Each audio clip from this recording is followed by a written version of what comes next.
પ્રભુને આદિ તેમજ અંત નથી તો તેના પગ શોધવા તમે ક્યાં જશો? જો પગ જડશે નહીં તો પાદ સેવાનામ કેવી રીતે કરશો? દિયર, સાસુ, સસરા વગેરેની ધણીની સેવા આવી જાય છે, તેવી રીતે લોકોની સેવામાં પ્રભુ સેવા આવી જાય છે. પણ લોકોની સેવા કરતી વખતે તમારો દૃષ્ટિકોણ સ્વાર્થી ન હોવો જોઈએ. લોકોની નિષ્કામ ભાવે પ્રભુ પ્રીત્યર્થે સેવા કરવી એટલે પ્રભુનું પાદ સેવન કરવા બરાબર છે. આપણે એક બીજી વાત પણ જોઈ કે જીવન જેના પર ઊભું છે તે અહંકારને ઓળખો, ભોળો અને દાહક અહંકાર કાઢી નાખો અને તેની જગ્યાએ મોહક અહંકાર લાવો. આ પ્રભુનું પાદ સેવન છે. ઘરડી ડોસીમાં એક ભોળો અહંકાર હોય કે મેં 11નો ઉપવાસ કર્યો છે, વ્રત કર્યા છે, રોજ મંદિરે જાઉં છું, હું મહાદેવજી પર પાણી અને બીલીપત્ર ચડાવું છું, માળા ફેરવું છું, તેથી કૃત્ય છું. ગામડામાં થોડાક પૈસા ભેગા કર્યા હોય તેને લોકો શેઠ કહે, પણ તેના જેવા 1000 શેઠને ગજવામાં રાખીને ફરવાવાળો મુંબઈનો મોટો શેઠ તે લોકોએ જોયો નથી. ગામડાનો શેઠ પોતાને કૃત્ય સમજે.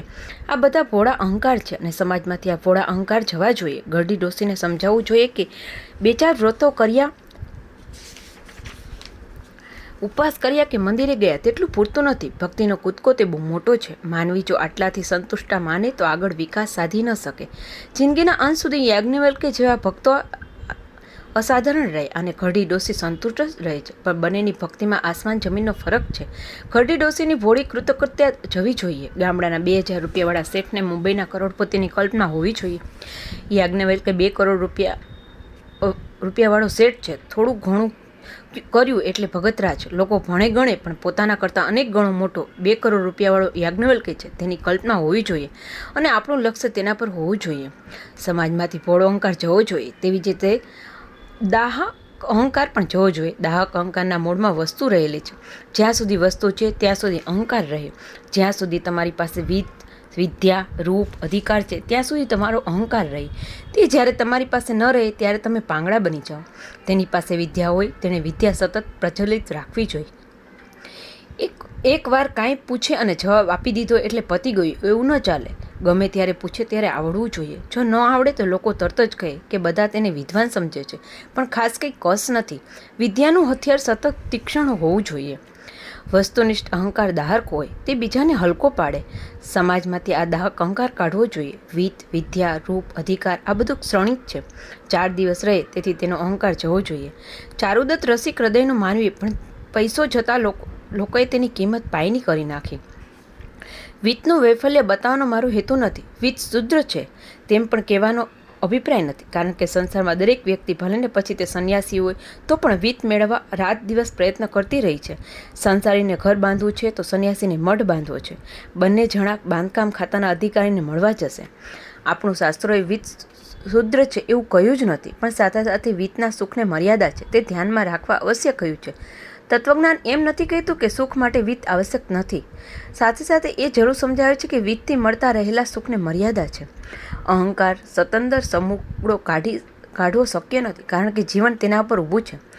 ફક્ત તેનું રૂપ બદલાવાનું છે અને આ કરવું એટલે પ્રભુનું પાદ સેવન કરવું, જેનું ભોળું અને દાહક રૂપ કાઢીને મોહક રૂપ લાવવાનું છે. પ્રભુ હું તારો આવો મોહક અહંકાર જીવનમાં રાખવાનો છે. યાજ્ઞવલ્ક્ય, વાલ્મીકી, તુકારામ આપણને ગમે છે તેમના મોહક અહંકારથી. વાલ્મીકી પાસે અહંકાર ન હોત તો તેણે કલમ જ હાથમાં લીધી ન હોત. તેની વાણીમાં પ્રસાદ છે, કારણ કે તે સતત સ્મરણ ચાલુ રાખીને તેણે લખ્યું છે. રામાયણ તેણે પોતાના નામે નથી લખ્યું, એટલે વાલ્મીકી કોઈ પણ ઠેકાણે કૃતિમાં દેખાતો નથી. તે છૂપો છે. સમાજમાં આવો મોહક અહંકાર આવે તે માટે પ્રયત્ન કરવો એટલે પ્રભુનું પાદ સેવન છે. ભોળા અહંકારવાળાને બૂમ પાડીને કહેવું પડશે કે તમે જેવા કૃત્ય માનો છો એ પૂરતું નથી. તમારી જેટલી શક્તિ છે તેટલી તમે વાપરી નથી. દાહક અહંકારવાળાને કહેવું પડશે કે તમને મર્યાદા છે તે શું તમે ભૂલી ગયા? તમે ઉન્મત્ત થઈને બીજાને દીન અને હલકા બનાવો છો એ ખોટું છે. મોહક અહંકાર સમાજમાં લાવો એ પ્રભુનું પાદ સેવન છે અને આ વાત શાસ્ત્રોક્ત છે, કલ્પનામય નથી. ભગવાન કયા ઊભા છે? ભગવાન અહમ સ્ફુરણાથી ઊભા છે. ભગવાન નિર્ગુણ નિરાકાર હતા અને એક દિવસ તેને વિચાર કર્યો કે આખી સૃષ્ટિ ઊભી કરું. ઉપનિષદ મંત્રસ ઈક્ષત લોકાનામ સૃજયતિ, અને આ વિચાર સગુણતા છે. ન્યાયશાસ્ત્રની દ્રષ્ટિએ વિચાર આવવો એટલે ગુણ આવવો. ઈચ્છા માત્રથી સૃષ્ટિ નિર્માણ કરી એટલે સગુણતા આવી. ઈક્ષત ક્યારે થયું? જ્યારે ચૈતન્યમાં વાસના ઈચ્છા આવી ત્યારે. વાસના ઈચ્છા ક્યારે આવી? જ્યારે અહમ આવ્યો ત્યારે. એટલે ચૈતન્ય ઊભું થયું. શાને લીધે? અહમને લીધે. કોઈકને પ્રશ્ન થશે કે ચૈતન્ય જ્યારે ઊભું ન હતું ત્યારે શું બેઠેલું હતું, સૂતેલું હતું, જાગેલું હતું? ચૈતન્ય જ્યારે ઊભું ન હતું ત્યારે શું બેઠેલું હતું, સૂતેલું હતું, જાગતું હતું? શું કરતું હતું? પણ ચેતન જ્યારે ઊભું ન હતું ત્યારે બેઠેલું પણ ન હતું, સૂતેલું પણ ન હતું અને જાગતું પણ ન હતું. જે ક્ષણે ચેતને ઊભું થયું તેને વૈશ્વાનર વિરાટનો અહમ કહે છે. અહમ ન પકડવા એટલે અહમને ધોઈ નાખવો, તેનું રૂપ બદલવું. જીવ અને ભગવાન બંને અહમ પર ઊભા છે. આ અહમને અતિશય નિર્દોષ કરવાનો છે. જેણે તત્વજ્ઞાનનો વિચાર કર્યો નથી તેને આ બધું વિચિત્ર અને ન સમજાય તેવું લાગશે. અહમનું રૂપ બદલાવું એટલે પ્રભુનું પાદસેવન. આ વાત તેના ધ્યાનમાં આવશે ને. અહમને લીધે જ દ્વૈત ઊભું થયું છે. રાત્રે સૂતી વખતે તમારો અહમ ઓછો થાય છે, તદ્દન જતો રહેતો નથી. નિર્ગુણ નિરાકાર ચેતને દ્વૈત ઊભું કર્યું છે. તે અહમના પગ પર. જીવ અને ભગવાન બંને માટે અહમ બહુ મહત્વની વાત છે. તેથી પોતાનો તેમજ સમાજનો અહમ મોહ કરવાનો પ્રયત્ન કરવો એ ભક્તિ છે. સમાજનો ભોળો અહમ પોષો નહીં. આટલું કર્યું એટલે ઘણું કર્યું એવો ઓડકાર ભક્તિમાં તો આવવો જ ન જોઈએ. સમાજમાં દાહક અહંકારનો મિજાજ ઉતારવો જોઈએ. વ્યક્તિ તેમજ સમાજમાં મોહ અહંકાર ઊભો કરવાનો પ્રયત્ન કરવો જોઈએ. આ પ્રભુનું મોટું કાર્ય છે, ભક્તિ છે. ભક્તિની પંક્તિમાં પાદસેવનમ પછી અર્ચનમ આવે છે. અર્ચન એટલે પ્રભુનું પૂજન કરવું. સગુણ સાકાર ભગવાન છે અને સમગ્ર સૃષ્ટિ ભગવાનમય છે, છતાં તેવો ભાવ આવતો નથી. આપણી અસહાયતા અને દીનતા છે. આપણે કોઈ ગમતો આકાર મૂર્તિ લઈએ, વેદમંત્રો ગાઈને, પાણી છાંટીને મૂર્તિમાં સાયુજ શક્તિમાન ભગવાનનું આહ્વાન કરીએ.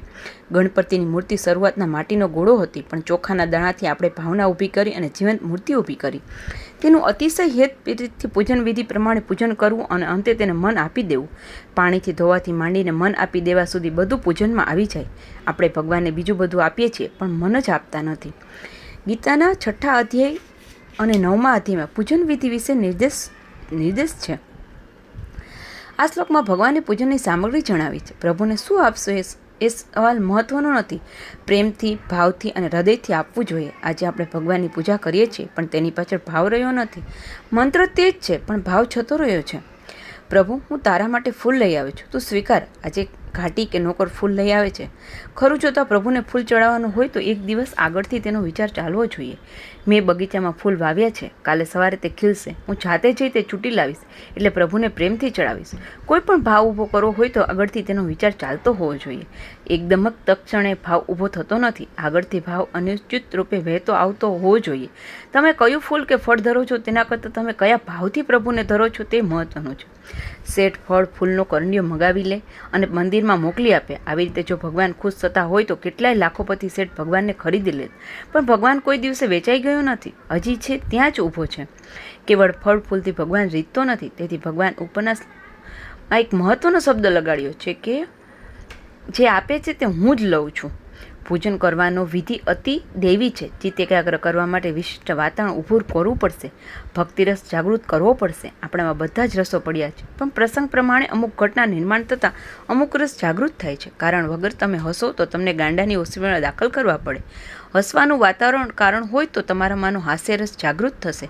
તમારામાં કરુણ રસ પડ્યો છે પણ દરેક વખતે જે જાગૃત નથી હોતો. તમારી નજર સમક્ષ કોઈ બાળકને મારવામાં આવતો હોય ને બાળક રડતું હોય તો તમારો કરુણ રસ જાગૃત થશે. બહારની પરિસ્થિતિ તમારા રહેલા ભિન્ન ભિન્ન રસ જાગૃત કરે છે. ભક્તિ રસ જાગૃત કરવા માટે પણ અમુક વાતાવરણ તૈયાર કરવું જોઈએ. તેથી આપણે ભગવાનની મૂર્તિ એક શાંત અને સ્વચ્છ જગ્યાએ મૂકીએ છીએ. તેની આગળ અગરબત્તી, ધૂપ વગેરે કરીએ છીએ. મૂર્તિના મુગુટ પર સુંદર ફૂલ ચડાવીએ છીએ અને ઘીનો દીવો કરીએ છીએ. ઘીના દીવાનો મંદ પ્રકાશ મૂર્તિના મુખ પર પડતો હોય ત્યારે તમારો ભક્તિરસ જાગૃત થાય અને તમે તે વાતાવરણમાં ચિત્ત એકાગ્ર કરી શકો. આવું સુંદર વાતાવરણ ઊભું કરવું આ અર્ચનની શરૂઆત છે. જેમ જેમ માનવી વિચાર કરતો જાય અને વિકાસ પામતો જાય તેમ તેને મનમાં પ્રશ્ન ઊભો થાય કે પ્રભુ, હું તારું પૂજન કેવી રીતે કરું? તુકારામને આવો પ્રશ્ન ઊભો થયો છે કે પ્રભુ, ફળ ફૂલ વગેરેથી તારી પૂજા કેમ થાય?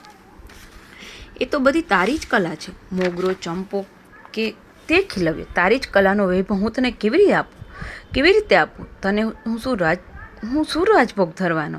તે જ બધું અનિર્માણ કર્યું છે. ધનથી હું તારું પૂજન શું કરું? ધન તો બધું તારું જ છે. ભાવથી પણ હું તારું પૂજન કરી શકતો નથી, કારણ કે ભાવનો હું કંગાળ છું અને છેલ્લે ભાવ પણ મારે તારી પાસેથી જ માગવો પડે છે. તારી પાસેથી લીધેલો ભાવ પણ હું તને જ આપું છું. મહાપુરુષોને, સંતોને આવા પ્રશ્નો, સામગ્રીનો વિચાર આવતો ઊભો થાય છે. આપણને સામગ્રી એટલે ખબર છે, થોડાક ફૂલ, 1-2 ફૂલ, દીપ અને અગરબત્તી. આમાં આપણી બધી સામગ્રી આવી ગઈ. પૂજન કેવી રીતે કરવું એ બહુ મોટો સવાલ છે. ભાવ કઈ રસ્તો પણ રેઢો પડ્યો નથી. બજારનો ભાવ વધઘટ થયા કરે છે પણ જીવનનો ભાવ ઘટતો જાય છે. તે તરફ કોઈનું લક્ષ્ય નથી. સદગુણનો ભાવ, નીતિમત્તા પરનો ભાવ ઓસરતો જાય છે. તેની આપણને પડી નથી. ટૂંકમાં જીવન માટે ઉપયોગી બધી વાતો પરનો ભાવ આપણે ઘટાડી નાખ્યો છે અને ભળતો જ ભાવ આપણે પકડી બેઠા છીએ. ચર્ચા જ આપણે કરતા નથી. નીતિમત્તા અને સદગુણો ઘટતા જાય છે. માટે શું કરવું જોઈએ એની કોઈ ચર્ચા જ કરતું નથી.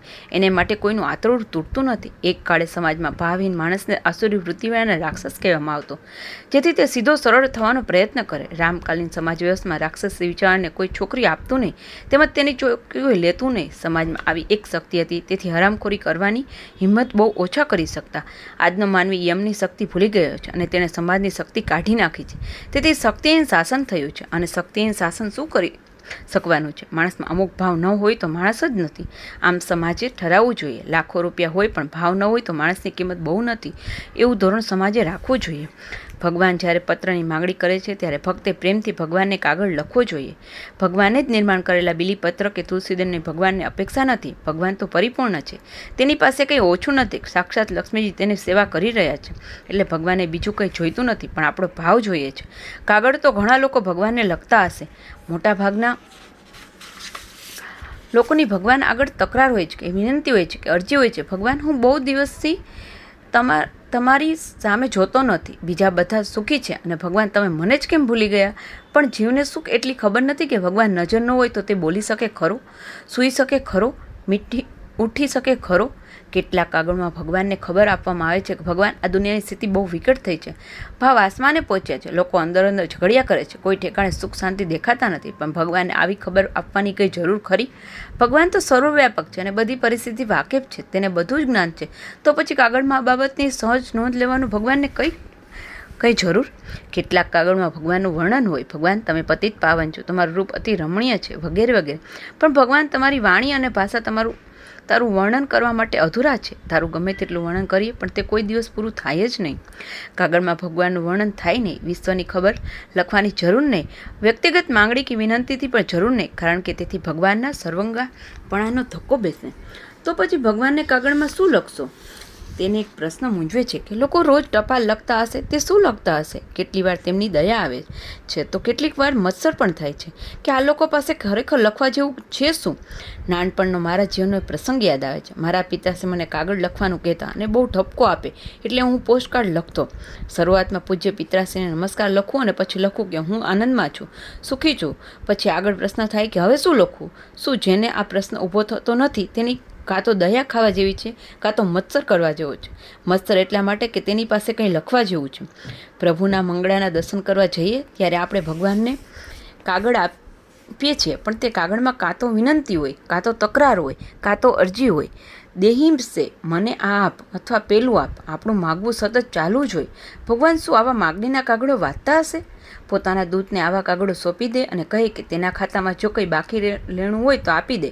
બાકી પ્રભુના દરમાં ઓવરડ્રાફ્ટ નહીં, કારણ કે પ્રભુ વ્યાજ સાથે બધું ચૂકતે કરી દે છે. સરકારી અમલદાર પાસે અનેક કાગળો આવે છે, પણ એકાદ જ આંતરદેશીય પત્રના સરનામા પરથી અક્ષર ઓળખીને તે કાગળ તે પોતાના ગજવામાં રાખે. બાકી બધા કાગળો સ્ટેનોગ્રાફરને નોંધ લખાવીને નિકાલ કરી દે. એકાદ જ કાગળ જે પોતાની ઘરવાળીનો હોય, તે માતાનો હોય, તે પોતાની પાસે રાખે, કારણ કે તેમાં કોઈ માગણી કે તકરાર નથી. પ્રભુ પણ આપણી માગણી કે તકરારના કાગળો પોતે વાંચ્યા વગર જ નિકાલ કરી નાખે. જો એક સામાન્ય સરકારી અધિકારીને આવા કાગળો વાંચવાની ફુરસદ નથી હોતી તો ભગવાનને ક્યાંથી હોય? માગણીના કાગળો કેટલીક વાર કાવ્યાત્મક ભાષામાં લખેલા હોય. તેનું લખાણ સાહિત્યની દૃષ્ટિએ આડંબરી હોય, પરંતુ તેમાં માગણી રહેલી છે, એટલે તેનો નિકાલ તેવી જ રીતે થવાનો. જ્યારે ઘરવાળીનો કાગળ ગજવામાં જવાનો, ભલે ને તેમાં સાહિત્ય ન હોય, વિદ્યા ન હોય, પણ તેમાં રડવું નથી. કાગળ બહુ ટૂંકો જ હોય, પણ તેની કિંમત બહુ મોટી હોય. હું મજામાં છું, મારી કાળજી કરશો નહીં, તમારી પ્રકૃતિ સંભાળજો. આવું નાનકડું લખાણ હોય પણ તેની પાછળ ભાવ હોય, તેથી બીજા કાગળોની જેમ તેનો નિકાલ થાય નહીં. ભગવાન પણ આવો જો એકાદ પત્ર મળે તો પોતાની પાસે રાખે. ભલે તે કાગળમાં ભગવાન માટે બહુ વિશેષણો લગાડ્યા ન હોય. ભગવાન તમને આખું જગત પક્ષપાતી ઠરાવે છે, તમારા નામની બૂમાબૂમ કરે છે, પણ ભગવાન, હું વિશ્વમાં સુખી છું, આવો તકરાર, વિનંતી કે અરજી રહિત કાગળ ભગવાન ઉપાડે અને પોતાની પાસે રાખી લે. આવો પત્ર ભગવાનને લખવો એ ભગવાનનું અર્ચન છે, પણ આને માટે કેટલીક માનસિક તેમજ બૌદ્ધિક તૈયારી હોવી જોઈએ. તેનો પણ ખ્યાલ હોવો જોઈએ. વિશ્વ ભદ્ર લાગવું જોઈએ. ભગવાન, તમે વિશ્વમાં છો, તેથી વિશ્વ સુખી છે. આવો કાગળ કોઈ વીર પુરુષ જ લખી શકે. તમને એમ લાગે છે કે આવો કાગળ અમે પણ લખી શકીએ, પણ કેવળ ભાષા નહીં ચાલે. અંદરથી બળતા રહેલા જો તમે એમ લખશો કે અમે સુખી છીએ તો દમ ગણાશે. અંદરથી અનેક માગણી છે, પણ બહારથી એમ જો કહીએ કે અમારી કોઈ જ માગણી નથી તો ઢોંગ છે. ભગવાનથી અમે ડરીએ છીએ. સાસુ સેવા આપી ગઈ છે, તેથી વહુએ સેવા કરીએ જ છૂટકો. એકાદ દિવસ સેવા કરવાની રહી જાય તો આપણને મનમાં ડર બેસે કે કદાચ છોકરા માંદા પડશે તો, ભગવાન ગુસ્સે થશે તો. કાં તો આપણે ડરતા હોઈએ છીએ અને કાં તો આપણા મનમાં લૂંચાઈ હોય છે. તેથી આપણા કાગળને કંઈ અર્થ જ નથી. આપણે એટલું ધ્યાનમાં રાખવાની જરૂર છે કે ભગવાનનું સ્થાન હૃદયમાં છે, અને તેથી આપણા સાતમા પડદે પણ શું ચાલી રહ્યું છે તે તેની જાણ છે જ. એટલે બનાવટી કે ઢોંગી કાગળ લખશો તો ભગવાન તરત જ પકડી પાડશે. આપણે ભગવાનને બનાવવા નીકળીએ ખરા, પણ ભગવાન કોઈનાથી બની જાય એવા નથી. આપણે લૂંચા થઈશું તો ભગવાન લૂંચાનો બાપ થશે. હું સુખી છું આવો કાગળ હૃદયથી લખવો જોઈએ. બુદ્ધિ જ્યારે સ્વાધ્યાયથી પીગળી જાય અને વૈદિક તત્વજ્ઞાનથી પલળી જાય ત્યારે આવો કાગળ લખી શકાય. જેવી રીતે ભગવાનને પત્ર આપશો તેવી રીતે ભગવાનને ફૂલ આપજો. ભગવાને ખીલાવેલું મોગરા કે ચંપાનું ફૂલ ભગવાનને ચડાવ્યા તેમાં બહુ નવાઈ નથી. ભગવાનને જીવન પુષ્પ ધરવું જોઈએ. ફૂલમાં 3 ગુણો વિશેષ છે: કોમળતા, સુગંધીપણું અને રંગીનતા. આપણા જીવન પણ આ 3 ગુણો ખીલે તો આપણું જીવન પુષ્પ ખીલે. અને આવું ખીલેલું જીવન પુષ્પ પ્રભુને ધરવાનું, સદગુણો જીવનમાં લાવવાના, સુગંધ જીવનમાં ભરવાની. આનું નામ જ સાધના. મારા જીવનમાં જો દયાળુતા, કરુણતા વગેરે ગુણો ન હશે તો તે મારા જીવનમાં લાવવાનો પ્રયત્ન કરીશ. તે માટે વ્રતો કરીશ, કરાર કરીશ અને મારું જીવન ગુણોને ભંડાર બનાવીશ અને બધી સુગંધિત થયેલું જીવન પુષ્પ પ્રભુને ધરીશ. ભગવાનના નિજ ગૃહમાં બધાને જવા દેતા નથી. ભગવાનના નિજ ગૃહમાં ખુલ્લા થઈને જવાનું, ફક્ત એક પવિત્ર સ્વચ્છ અબોટિયું પહેરીને જવાનું. તેની પાછળ ભાવ એ છે કે ભગવાને આપણા જીવનને દુર્ગંધ ન આવવી જોઈએ. આપણા જીવનરૂપી વસ્ત્રને અનેક પ્રકારનો કચરો લાગે છે ને તેને દુર્ગંધ છે. જે ઉડે છે તે ભગવાનના નિજગૃહમાં જાય તો ભગવાનને કેટલી અકળામણ થાય. સામાન્ય જનોએ ભગવાનના દર્શન આઘા રહીને કરવા જોઈએ. શરીર સર્વ અશુચિનું નિધાન છે. યોગ દર્શનકાર યોગસૂત્રમાં કહે છે કે શૌચત્વ આવે પછી શરીર માટે જુગુપ્સા આવે અને પછી શરીરમાં સુગંધિતતા આવે. ભગવાન પ્રત્યે અત્યંત પ્રેમ હોય તો ભગવાન આપણું જીવન જોઈ હરખાઈ જાય અને અત્યંત પ્રેમમાં જીવનની દુર્ગંધ જતી રહી. અત્તર છાંટવાથી જીવન સુગંધિત થવાનું નથી. ભગવાનને જ્યારે એમ લાગે કે ભવસાગરના અનેક ઉછળતા મોજામાં અને પ્રતિકૂળ પરિસ્થિતિમાં જીવી દેખાડ્યું છે, શાંતિથી જીવી શક્યો છે, ત્યારે તે હરખાઈ જાય. અહીંયા આ જીવ અને ભગવાનનું 2 દરિયાનું મિલન થાય તે મિલન થાય. ધનુષકોટીમાં 2 દરિયાનું મિલન કેટલું ભવ્ય અને દિવ્ય છે, તેવી રીતે જીવ અને ભગવાનનું આત્યંતિક પ્રેમમાં મિલન ભવ્ય અને દિવ્ય થાય અને આવું જીવન સુગંધિત કહેવાય. આત્યંતિક પ્રેમમાં પ્રભુ જીવને કેટલા વહાલથી ચાટતા હશે તેનું વર્ણન કરવું શક્ય નથી. સામાન્ય વૈશ્વિક પ્રેમમાં પણ 2 જીવો એકબીજાને માટે ચાટે છે. પશુ સૃષ્ટિમાં જોઈએ તો ગાય વાત્સલ્યથી વાછરડાને ચાટે છે, તેવી રીતે ભગવાન પોતાના મહાન ભક્તો જેમણે કીર્તનથી પોતાની કાયા બ્રહ્મીભૂત કરી છે તેને અતિ પ્રેમમાં ચાટે. સંતોને આવો અનુભવ થાય છે કારણ કે તેમનું જીવન સુગંધિત થયેલું હોય. પુષ્પનો બીજો ગુણ છે કોમળતા, અને તે આપણા જીવનમાં લાવવો જોઈએ. મહાપુરુષના હૃદય વ્રત કરતાં પણ કઠણ તેમજ ફૂલ કરતાં પણ કોમળ હોય છે. સ્વાર્થમાં પડેલા માનવીઓ અંદર ઝઘડીને લડી મળે, તેથી મહાપુરુષ બહુ દુઃખી ન થાય. તેમનું હૃદય કઠણ હોય. અલબત્ત વધારે પડતું થાય ત્યારે તેનું મન પર લે. મીઠાનો સ્વભાવ ખારો છે, તેથી કંઈ દુઃખ ન થાય, પણ વધારે પડતું મીઠું પડે એટલે કંઈ ઉપાય શોધી કાઢે. રસોઈમાં મીઠું વધારે પડે તો બેનો કોપરું નાખી દે છે, એટલે સરખું થઈ જાય. લોકોનો સ્વભાવ છે, તેથી આથડી પાડવાના અને જગતની આ એક રમત છે એમ સમજીને મહાપુરુષો પોતાના હૃદય પર તેની કંઈ અસર ન થવા દે. કલયુગ છે, તેથી ડરી જવાનું કંઈ કારણ નથી. મહાપુરુષો જગતનો પ્રલય પણ શાંતિથી જોઈ શકવાવાળા હોય છે, અને છતાં તેમનું હૃદય તો ફૂલથી પણ કોમળ હોય છે. આ એક આશ્ચર્ય છે. જીવનમાં ફૂલની કોમળતા લાવવા માટે પ્રયત્ન કરવો જોઈએ. ફૂલનો ત્રીજો ગુણ છે રંગીનતા. આપણું જીવન રંગીન હોવું જોઈએ. જીવન રંગીન થાય એટલે આપણે જીવનમાં રાજા બનીએ. ગીતા રાજવિદ્યા છે. ગીતા રોકડીયો વ્યવહાર બતાવે છે, પ્રત્યેક ફળ જણાવે છે. આ જન્મમાં ભક્તિ કરો, તેનું ફળ સમાધાન, શાંતિ, તૃપ્તિ આ જન્મમાં જ મળે. બાકી બધા રાજાને કોઈ યાદ કરતું નથી, પણ ભક્તિમાં રંગથી રંગાયેલા રાજાઓને આપણે હજી પણ યાદ કરીએ છીએ. પ્રહલાદ, નારદ, પરાશર, પુંડરીક આ બધા રાજા છે. આ લોકોનો રાજવૈભવ, રાજમુકુટ કાઢી લેવાની કોઈ પણ લોકસત્તાની તાકાત નથી, કારણ કે આ લોકો ભગવાનના દિલના રાજા છે. આપણા દિલના રાજા ન ચાલે. નાનપણમાં મા બાળકને રાજા કહીને હાક મારે, પણ એ જ બાળક મોટું થતાં એવું પાકે કે માને મનમાં થાય કે આવું પાપ ક્યાંથી મારા પેટે જન્મ્યું. જાહેરમાં લોક લજાને લીધે આવું બોલશે નહીં. માતૃ હૃદય પાસે આપણે વધુ પડતી અપેક્ષા રાખીએ છીએ, પણ માને પણ કંઈ સ્વતંત્ર મન અને હૃદય છે કે નહીં? છોકરો સાવજ વંઠી જાય પછી દિલનો રાજા ક્યાંથી રહે? આપણને ભક્તિનો રંગ બરાબર લાગતો નથી. એકવાર ભક્તિનો રંગ લાગે તો ભગવાનના દિલના રાજા થવાય. અલબત્ત આ રંગ ઉડી જવો ન જવો જોઈએ. ભગવાને આપણને ચોમાસામાં કે શ્રાવણ માસમાં ભક્તિનો રંગ લાગે, પણ થોડોક સમય રહી તે ઉડી જાય. તેના જીવનમાં ભક્તિનો રંગ લાગે પણ થોડોક સમય રહી તે ઉડી જાય. એના જીવનમાં ભક્તિનો રંગ કોઈ કાળે કે કોઈ પણ પરિસ્થિતિમાં ઉડી જતો નથી. તે જ ખરો રાજા. ધર્મરાજાનું બધું જતું રહ્યું, પણ શ્રી કૃષ્ણ પ્રત્યેનો પાંડવનો પ્રેમ જરા પણ ઓછો થયો નથી. આપણે કોઈ વ્યક્તિ જોડે પ્રેમ કરીએ પણ તે જરાક પાસે આવતા તેના દોષો દેખાતા તેના પરનો આપણો પ્રેમ ઓછો થાય, ઓસરી જાય. માથેરાનમાં થોડાક દિવસ સાથે ફરવા જઈએ અને પાછા ફરીએ એટલે મનમાં થાય કે આપણે ધારતા હતા એવા આ લોકો નથી. આવો પ્રેમ ભક્તિમાં શું કામનો? જેનો રંગ ઉડી જતો નથી તેવો ભક્તિનો રંગ જીવનમાં લાવો અને જીવન રંગીન બનાવો. જીવન પુષ્પ સુગંધિત, કોમળ અને રંગીન બનાવો અને પછી પ્રભુને ચરણે ધરો. જેમ પુષ્પ ધરશો તેમ ફળ પણ પ્રભુને ધરો. આપણી પાસે આપણા કર્મના ફળ સિવાય બીજું શું છે? બીજા કોઈ આપણી સત્તા જ નથી. તેથી કર્મનું ફળ ભગવાનને અર્પણ કરો. પણ આ અર્પણ ક્રિયામાં એક વાત ભક્તને ખટકે, કારણ કે અર્પણ ક્રિયામાં કર્મ પોતાનું છે અને ફળ પોતાનું છે એવો અહમતાનો ભાવ આવી જાય. જૂના કાળમાં રાજાઓને નજરાણું, ભેટ વગેરે આપવાનો એક વિધિ હતો. જે વસ્તુ આપવાની હોય તે વસ્તુ થાળીમાં રાજા પાસે લઈ જવાની અને રાજા પાસે રાખવાની. રાજા પોતે તે વસ્તુ પોતાના હાથે લઈ લે. આવી જ રીતે ભગવાન પાસે કર્મના ફળ રાખી દેવાના. ભગવાન પોતે તે ઉપાડી લે. આમાં આત્મીયતાનો ભાવ છે. તમે ભગવાન પાસે શું લઈ જાઓ છો એ પણ અગત્યનું છે. તમે રાજા પાસે લોઢું લઈ જાઓ તો રાજા તેને હાથ પણ નહીં અટકાડે. જીવ પોતાના કયા કર્મના ફળ લઈ આવ્યો છે અને ભગવાનને જોશે અને ઉપાડવા જેવું હશે તો ઉપાડશે. ગીતા મંડળના પ્રમુખ થવાનું હતું, તેથી ગીતા જયંતિ ઉત્સવમાં ભાગ લીધો અને આ કર્મનું ફળ ભગવાન પાસે ધરશો તો ભગવાન ઉપાડશે નહીં, કારણ કે ભગવાન પ્રત્યેક કર્મના હેતુથી વાકેફ છે. મારા પર પ્રેમ હોવાથી તેણે ગીતાનું કાર્ય કર્યું નથી, પણ કંઈ ફાયદો થાય તેથી કર્યું છે એમ ભગવાન જાણે છે. આ દ્રષ્ટિથી આપણે વિચાર કરવો જોઈએ કે આપણી પાસે કોઈ કર્મનું એવું ફળ છે ખરું કે જે આપણે ભગવાન પાસે ધરી શકીએ અને ભગવાન તે ઉપાડી લે. પત્ર, ફળ, ફૂલ આપવાના તેવી રીતે તોયમ આપવાનું, એટલે કે ભગવાનને જીવનરસ આપવાનો. જ્યાં સુધી આપણું જીવન જીવંત છે, ધગધગતું છે, વેગવાન છે, ત્યાં સુધી પ્રભુને આપવાનું. જીવનમાંથી બધો જ રસ ખલાસ થઈ ગયો ત્યારે 4-5 વાર શેરડીમાંથી રસ કાઢી લીધો છે એવા છોતરા જેવો જીવનરસ પ્રભુને આપો તો શું તે પ્રભુ લેશે ખરા? છોકરાના જીવનમાં રસ હોય ત્યારે જ છોકરાને કહેવું જોઈએ કે ગીતા પાઠશાળા જા, પરંતુ આપણે તેવું કહેતા નથી. ઉલટું જુવાન છોકરો જતો હોય તો તેને રોકીએ છીએ કે હજી તને જ વાર છે. હું તારા જેવડો હતો ત્યારે શું મેં ગીતા હાથમાં લીધી હતી? પણ આ લોકોને શું એટલી પણ ખબર નથી હોતી કે જીવન રસમય હોય તો જ પ્રભુ તેનો સ્વીકાર કરશે.